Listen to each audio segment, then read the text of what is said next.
When I was 10, my sister threw a tantrum so loud the neighbors called the cops. The reason? I got a slightly bigger slice of cake at our cousin's birthday party. I'm not exaggerating. She screamed, cried, and slapped the plate out of my hands like we were in some daytime soap opera. I'll never forget the way the frosting landed on my shoes, or how she screamed, "It's always about him," before storming out. Her name is Jenna. She's 3 years older than me, and at 35, she's still throwing tantrums, just now with a husband, a kid, and a whole new arsenal of emotional blackmail. My name's Nate, I'm 32, and for most of my life, I've been the quiet, dependable younger brother. The one who paid the bills, who showed up, who stayed silent while everyone else made noise. It's funny, really. I never used to think of myself as passive. I mean, I run a small but thriving graphic design business from home.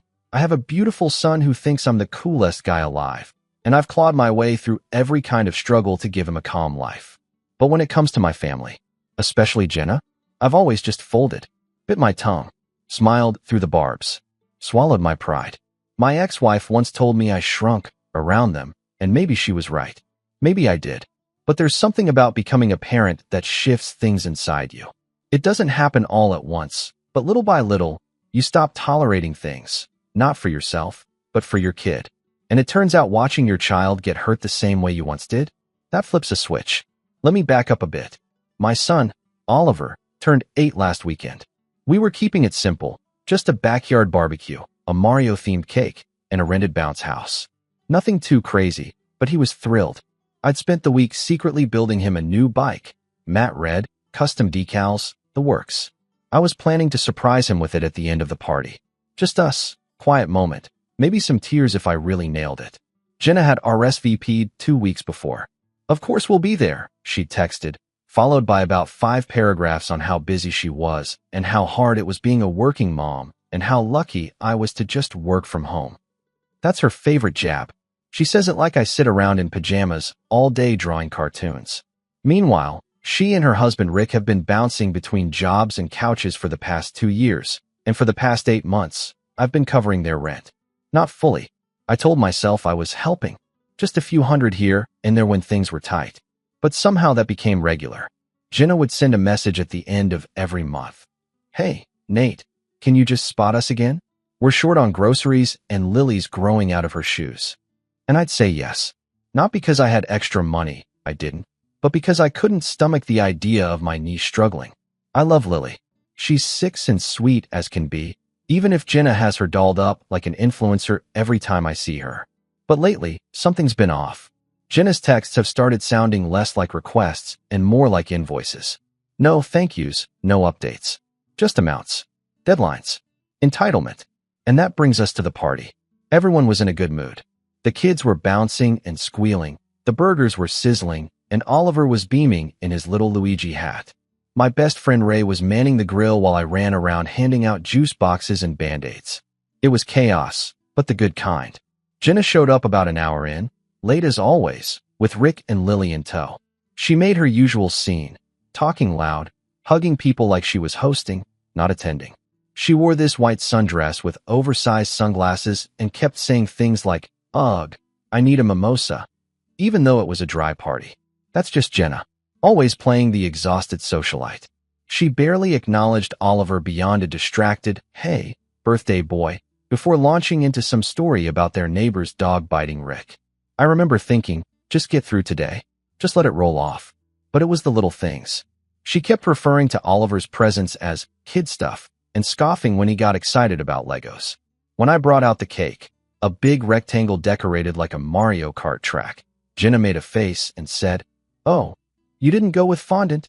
Loudly, like it mattered. But I shrugged it off. I was too focused on Oliver's face, which was glowing. He was surrounded by friends, clutching a candle in one hand and squeezing my arm with the other. He looked up at me like I was a superhero, and I swear my heart nearly burst. Everyone gathered around to sing. I lit the candles. Oliver leaned in, ready. That's when Jenna stood up. "Wait, wait, wait," she said, waving her arms like a stage director. Everyone paused. I blinked. She turned to the crowd with this big, performative smile. "While everyone's here, let's sing for Lily too. Her birthday's in 2 weeks." I didn't move. She pulled out a cake. I'm not joking.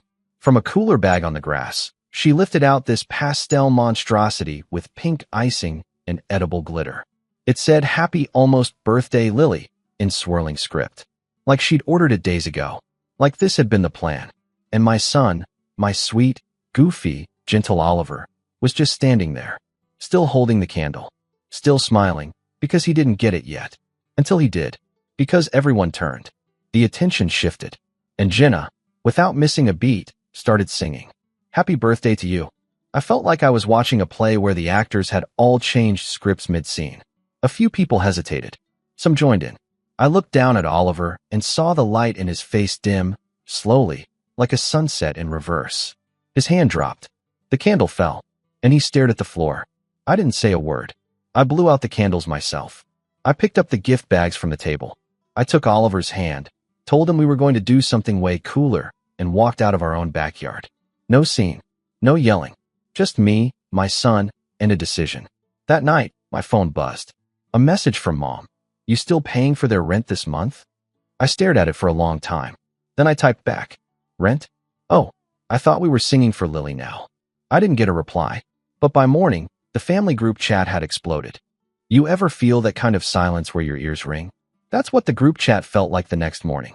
Not literal silence. People were talking, but the kind of noise that makes you feel like you're sinking in it. I woke up to 63 unread messages. Mom, Aunt Julie, even my cousin Derek, who usually only pops up to ask for fantasy football picks. Everyone had something to say, but not one of them asked how Oliver was doing. Not one of them asked why we left the party. Not one of them asked if I was okay. Instead, the messages were a flood of concern for Jenna. "That was so awkward, Nate. You really could have handled that better. Jenna said you embarrassed her in front of Lily. You walked out with the gift bags? That's so petty. What's wrong with celebrating both kids? It's just a cake. Just a cake." That line repeated over and over, like a bad chorus.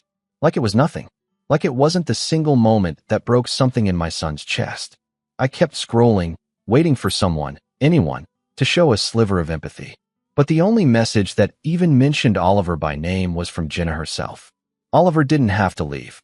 I tried to include Lily because she looks up to him and wanted to feel special too. Sorry if that's so awful, face with rolling eyes. I didn't respond. I wanted to. My fingers hovered over the keyboard more than once. But I just couldn't. I kept thinking about how small Oliver looked sitting on the couch that night, still in his Luigi hat, his plate of untouched party food in his lap. He hadn't even asked about the bike. He didn't care.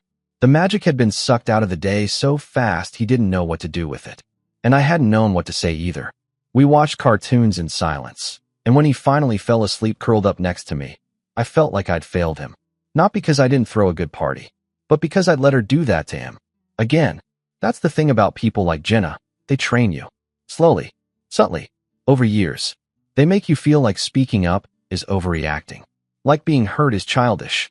Like if you set a boundary, you're the one causing problems. And for most of my life, I believed that. But Oliver's face at that party, that was a wake-up call I couldn't snooze anymore. Still, I didn't respond. I stayed quiet. For 3 days. And then Jenna showed up at my house. No warning. No text. She just showed up like she always did, knocking like the door was hers. I opened it a crack and saw her standing there in oversized sunglasses, her lips pursed, arms crossed over a crop top that said #MomLife in sparkly lettering. "I'm just here to drop off Lily's thank you cards," she said, like we were in a Hallmark movie. She wanted to thank everyone who came to her party. She held out a stack of glittery pink envelopes with stickers on them. One was addressed to Oliver. I didn't take them. I just stared. "That wasn't her party," I said finally. Jenna rolled her eyes. "Oh my God, Nate. Are we still doing this? You hijacked my son's birthday. You made him cry. You humiliated him in front of his friends. I was trying to make it special for both kids. I thought you of all people would get that. You're always going on about how we're supposed to be a village and help each other, and I did one thing. One, and you stormed off like a toddler." I opened the door wider so she could see my face. He didn't even eat his cake. He hasn't touched his presents. He thinks he did something wrong. That made her pause, just for a second. But then she sighed dramatically. Kids bounce back. "You're being so extra about this." And there it was. The dismissal. The brush off. The same tone she used when we were kids, and she accidentally, spilled nail polish on my comic books, or told our cousins I wet the bed. I didn't. She was always the victim, always misunderstood. And if you challenged that, you were being dramatic. I didn't invite her in. I didn't say goodbye. I just shut the door. That night, Oliver finally asked, "Why did Lily get a cake too?" His voice was so small I almost missed it. We were brushing our teeth side by side. I took a deep breath. Because some people think it's okay to share attention even when it's not their turn. He nodded slowly. It was supposed to be my turn. It was your turn, bud, I said, pulling him into a hug. And I'm sorry I let anyone take that from you. That was the moment something inside me solidified. I wasn't just done with the group chat. I was done playing the part they'd written for me years ago. The quiet helper, the ATM, the punching bag. And that decision, that's what kicked off the real storm. I canceled the automatic transfer I'd been making for Jenna and Rick's rent. Not maliciously, not with an announcement. Just quietly, I deleted the scheduled payment. That was it. But when the first rolled around and their landlord sent a reminder, all hell broke loose. First came the text from Jenna. "Hey, rent didn't go through. Did something glitch? Can you resend ASAP?" Then another, 2 hours later. "Nate? Hello? We really need that money. You said you'd help." And when I still didn't reply, a full-blown phone call from Mom. "You're really not helping this month?" she said, her voice tight. "They have Lily to think about." "I have Oliver to think about," I said calmly. "And I'm not responsible for their rent." "You have been." "Yeah, and I'm done." Mom sighed like I'd told her I was moving to Mars. "You're being vindictive." Over a cake. It wasn't about the cake. It was about the years of disrespect. About watching my son get steamrolled like I did. She didn't mean to hurt him. But she did. And nobody has even apologized. There was silence on the line. Not the heavy, guilty kind. The kind that tells you the other person still doesn't get it. "You know," she said finally, "when your dad left, Jenna stepped up for this family.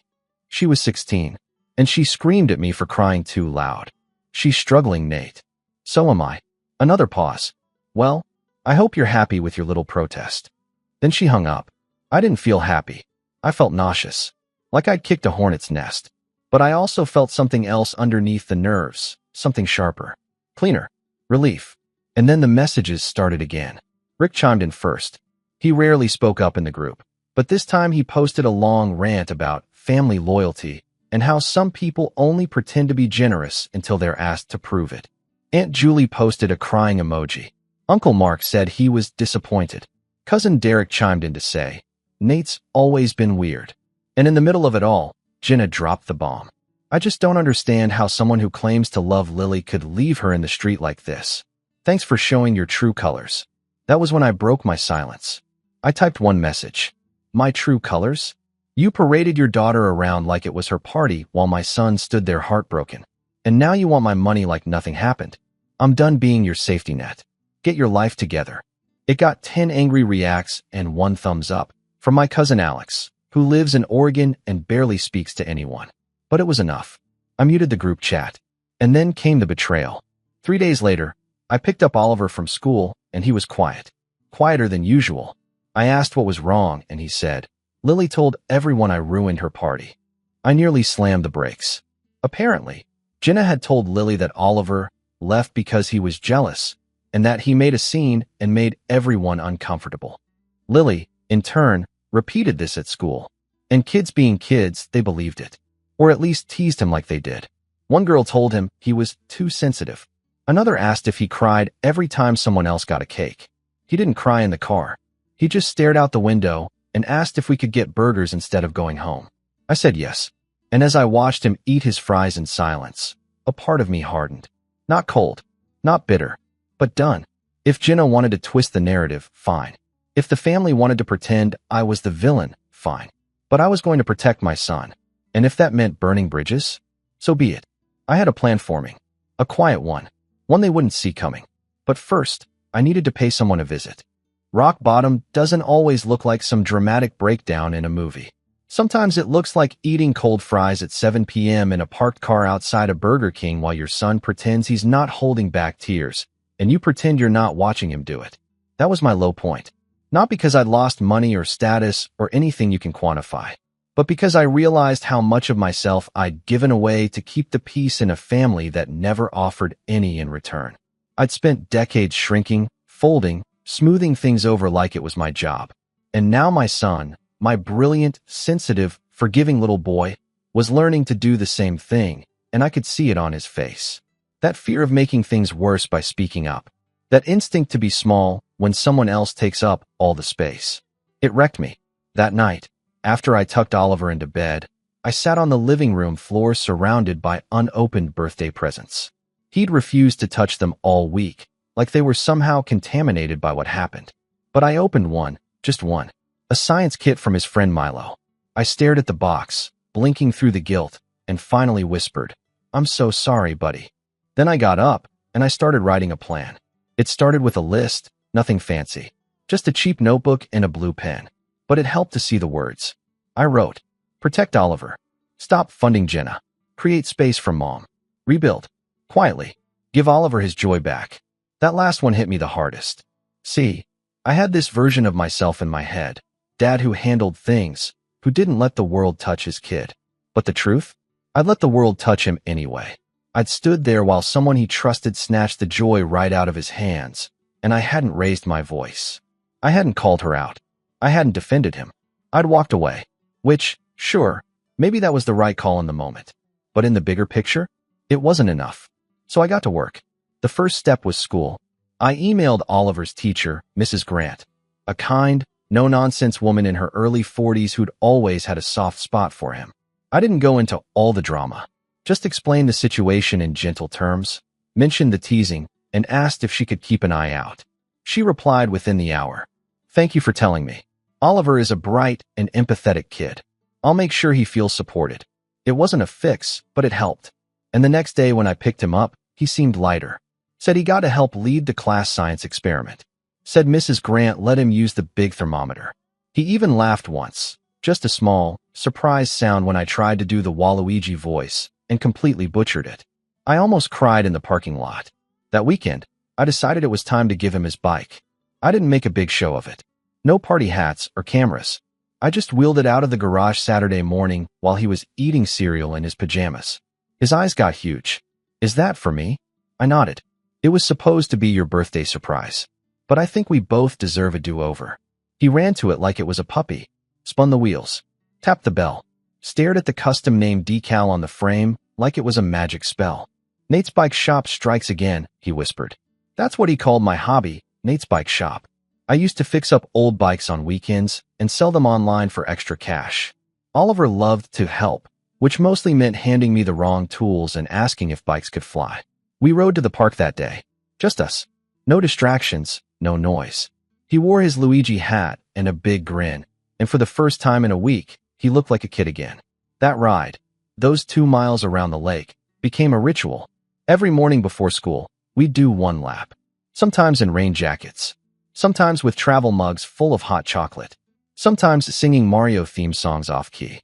And slowly, I saw him open back up. He asked questions again. He cracked jokes. He made up a fake language and dared me to translate it. And me? I started breathing again. But life wasn't all smooth rides and warm beverages. The fallout from the family drama kept creeping in. Jenna tried to call 3 times. I ignored her. Then came the voicemail. "You seriously just gonna ghost your own sister? After everything? Rent's overdue and Rick's car needs a new transmission. Lily needs school supplies. You promised us. You're such a hypocrite." I didn't reply. I forwarded the voicemail to my own email, then deleted it from my phone, just in case I ever needed receipts. Mom tried a softer approach. She sent a card. A card. Inside it was a handwritten note. "Family isn't perfect. We fight. We hurt each other. But we forgive. That's what we do. Come over for dinner Sunday. Let's move forward." No mention of Oliver. No apology. Just move on. I didn't go. Instead, I made spaghetti with Oliver and let him pick the movie. We watched The Iron Giant, and both cried at the end. I didn't try to hide it. The truth is, even though I'd cut Jenna off financially, I hadn't really disconnected yet. There was still this string between us. Guilt, obligation, history. Every time I ignored a message, I felt it pull. But every day I stayed silent. The string frayed a little more. And then something shifted. One afternoon, I got a call from an unknown number. I let it ring out. But a minute later, I got a text. "Hi, this is Linda from Millard Properties. Jenna listed you as an emergency contact and financial guarantor for her lease. They're 2 months behind. We need to confirm whether you intend to continue covering the payments. Guarantor? I sat down, cold all over. I never signed anything. I'd sent them money directly, but I'd never signed as guarantor. Right? I asked for the lease. They emailed it. And there it was. My name. My email. My old signature scanned in from a PDF I'd once sent Jenna years ago when she said they needed proof of income to qualify. I had forwarded a tax return and a blank signature page from a generic work form, never a lease. But someone had copied and pasted. I stared at the document, my hands shaking. It wasn't just betrayal. It was fraud. Jenna had forged my signature to get the lease. I spent the next 3 hours calling lawyers, reading forums, trying to figure out my rights. Turns out, proving signature fraud isn't easy, especially when it's a scanned image and there's no direct admission. But there was enough smoke that I could threaten fire. I sent Jenna one message. I know about the lease. You have 48 hours to remove my name, or I go to the landlord and the police. She read it instantly. No reply. 24 hours passed. Nothing. Then, a second message from me. 24 left. That got her attention. Please don't do this, she texted. I didn't have a choice. Rick said we'd get denied otherwise. You helped before, so I thought it wouldn't matter. You lied. I was protecting my family. You risked mine. Still, she didn't remove my name. So I contacted the property manager and sent over a formal complaint. Explained everything. Attached my ID. My lawyer drafted a short statement claiming I never signed that lease. Millard Properties escalated it. The lease was terminated. Jenna and Rick were given 30 days to vacate or reapply with a new co-signer. Cue the nuclear meltdown. Jenna called me 6 times that night. Left 3 voicemails, each one angrier than the last. She accused me of ruining Lily's life, of making them homeless, of choosing revenge over forgiveness. I blocked her. Then Mom called. Nate, what have you done? What I should have done years ago. She's your sister. And I'm Oliver's dad. That was the last time we spoke. At least for now. The next few weeks were quiet. We stayed busy. Bike rides, school projects, weekend pancake experiments. I poured my energy into work and landed a new client that doubled my income for the month. For the first time in a long time, I felt like I had space. Like I was building something that wouldn't collapse under someone else's weight. And Oliver? He started inviting friends over again. He wore his Luigi hat to bed one night and said, I think I'm back to normal. I smiled. But deep down, I knew we weren't just back. We were building something new, something stronger. And it wasn't over. Because 1 week later, I got a letter in the mail. Handwritten. From Jenna. I opened it slowly, expecting bile. But what I read? Well, let's just say it changed everything again. The envelope was bubblegum pink with little gold hearts on the corners. The kind of stationery you'd expect from a pen pal, not a sister who'd forged your name, humiliated your son, and gaslit half the family into turning on you. It sat on the kitchen counter for a full day before I opened it. I'd passed it 3, maybe 4 times, each time thinking, just throw it out. I didn't know Jenna closure. I didn't know her another word. But curiosity is a tricky thing. Even when you're sure you've turned the page, it tugs at your sleeve like a kid asking for just one more bedtime story. So that night, after Oliver fell asleep on the couch watching Back to the Future, I poured a cup of tea, sat by the window, and opened the letter. It was 3 pages long, written in Jenna's loopy cursive, lavender-scented ink. Dramatic from the first line. Dear Nate, I know you probably don't want to hear from me. And honestly, I don't blame you. That was the only honest line in the entire letter. She went on to say how hard things had been, how Rick had lost his job again, how Lily was deeply affected by everything that happened, how Mom had cried for 3 straight nights and couldn't believe her only son would turn his back on his blood. Every line was soaked in guilt, veiled blame, and self-pity. And then came the kicker. I made a mistake with the lease. I admit that. But I only did it because I knew you'd say yes anyway. You always say yes. You're the responsible one, the stable one, the one who fixes things. I guess I just assumed that wouldn't change. It wasn't an apology. It was a confession of expectation. She'd counted on my silence, my predictability, my unwillingness to be the bad guy. She was saying, you trained me to use you. And maybe she wasn't wrong.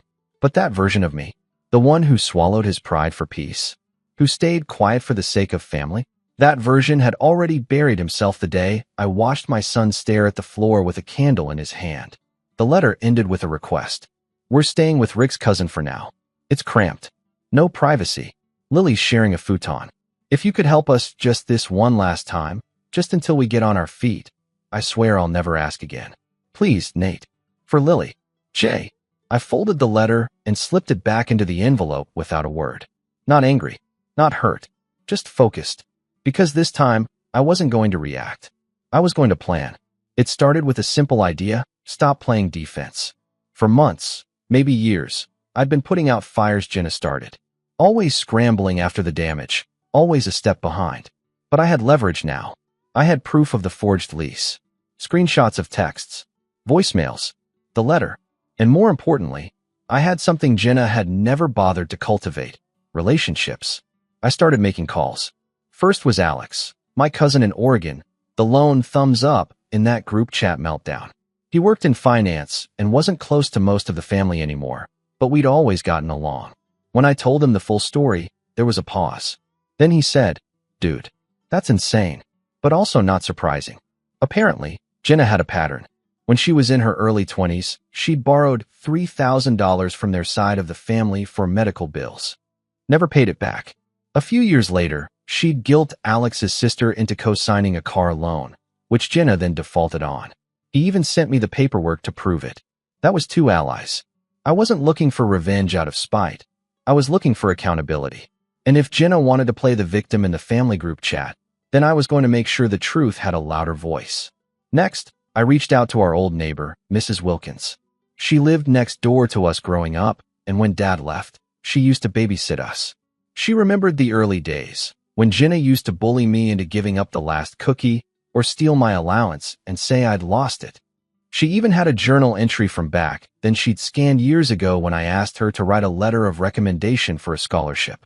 In it, she described Jenna as controlling, dramatic, and manipulative, especially toward Nate. I added it to the folder.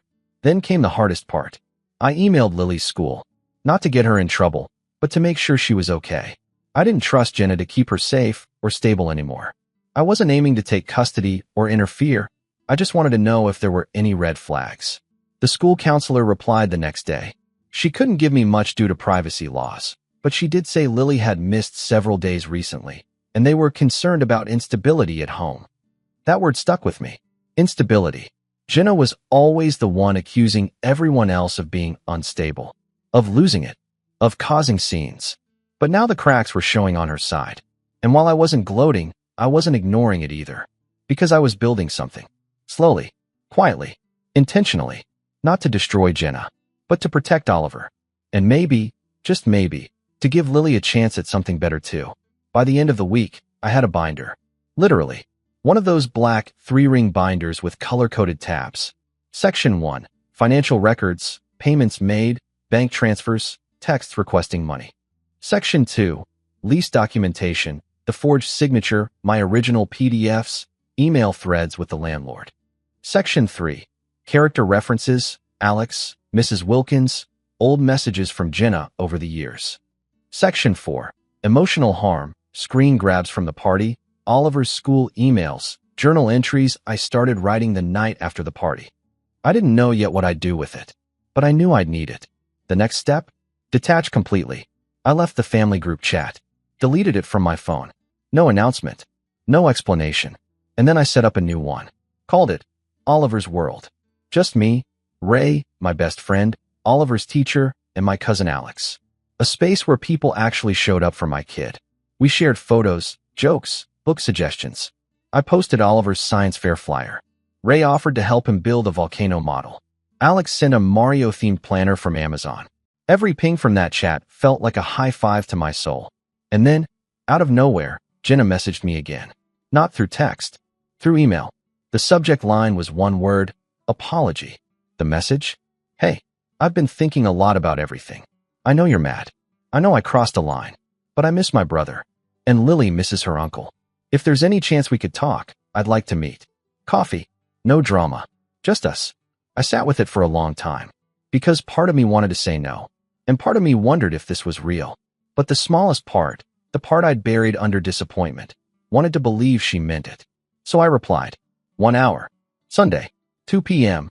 That cafe by the lake. I'm bringing a copy of the lease and the letter. We're going to talk about everything. If you walk out, I'm going public. Her response was immediate. Okay. I told no one. Didn't want advice. Didn't want backup. This was my war to end. And I knew Jenna well enough to know she wouldn't come unarmed. So I brought the binder. And I brought a plan. Not a threat. Not a tantrum. Just truth. The kind that cuts deeper than screaming. The kind that stays. When Sunday came, I got there early. Sat by the window. Ordered tea. And when Jenna walked in, late as always, I could tell something was different. Not in her face. In her eyes. Because for the first time since we were kids, she looked afraid. And I was ready.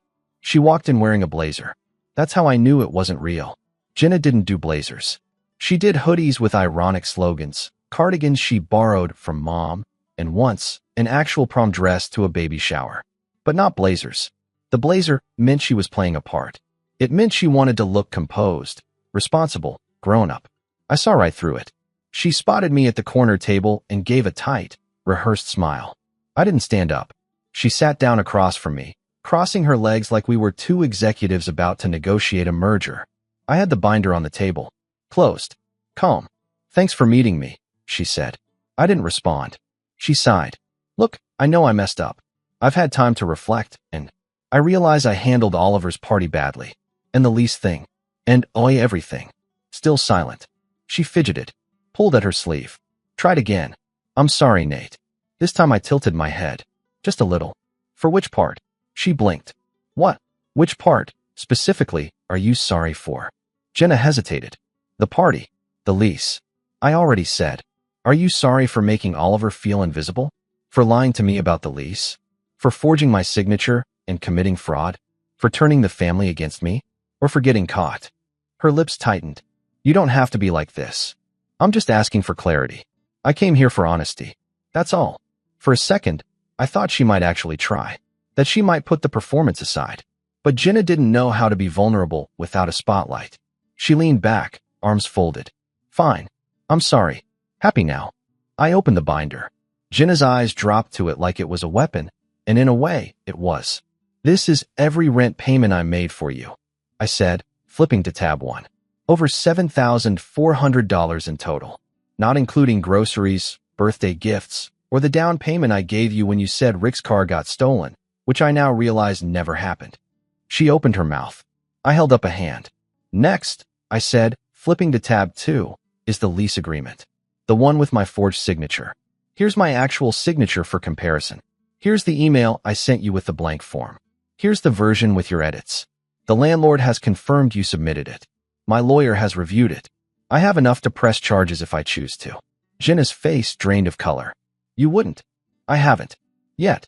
I flipped to tab 3. Here are testimonies from Alex, Mrs. Wilkins, and a few others. They outline your history of manipulative behavior, financial exploitation, and pattern of emotional abuse, specifically toward me. These aren't accusations. These are patterns. You went to Mrs. Wilkins? She whispered. You left me no choice. I flipped to tab 4.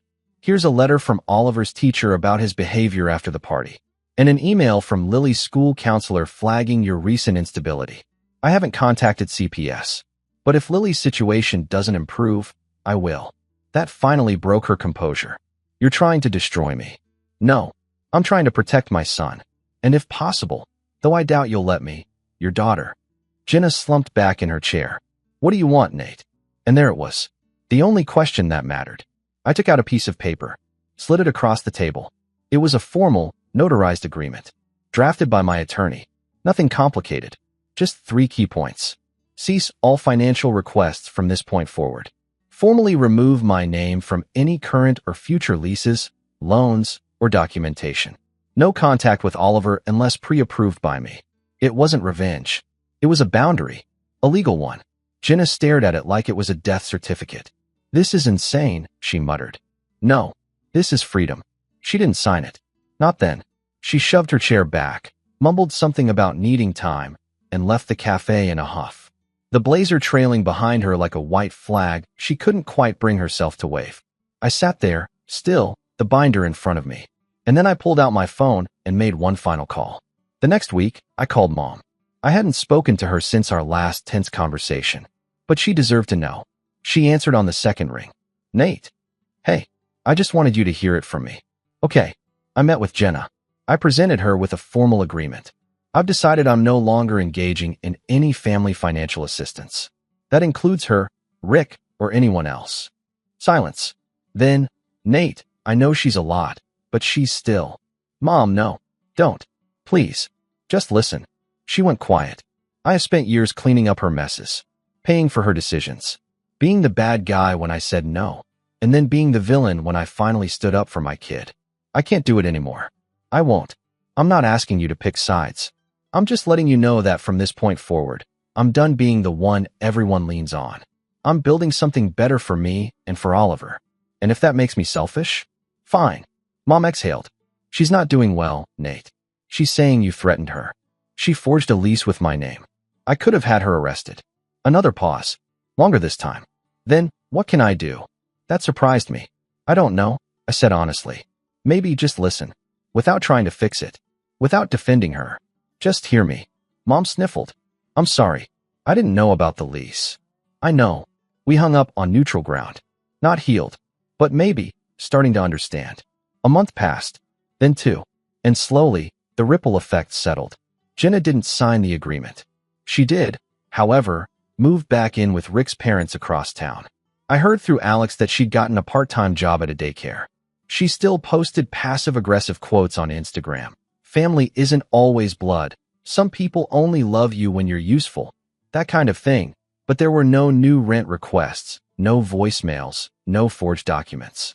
Lily started showing up at Oliver's school again. I didn't stop her from saying hi at pickup. She ran up once and hugged him. He smiled.